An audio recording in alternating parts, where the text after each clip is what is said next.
Đây là quy trình nén thử áp các bác nhé. Trước khi chuẩn bị nén thì chúng ta sẽ lắp đồng hồ vào, và cái đường ống ở đầu bên kia thì chúng ta tháo cái đầu ti ra, và sau khi tháo đầu ti ra thì chúng ta sẽ vặn đồng hồ ra và mở áp để cho xì thổi sạch đường ống. Đấy, sau khi thổi sạch đường ống thì chúng ta lại lắp cái đầu ti lại, và chúng ta sẽ lại nén, tiếp tục nén cho làm sao đủ đảm bảo được khoảng tầm 28 kg. Thì sau đó thì chúng ta sẽ dừng lại.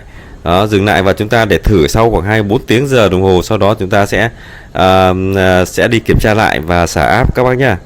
Đây là những quy trình mà bắt buộc nên đi đường ống âm trần, và đặc biệt là những dòng máy điều hòa trung tâm hay là Manti thì chúng ta lên để nén thử áp như thế này.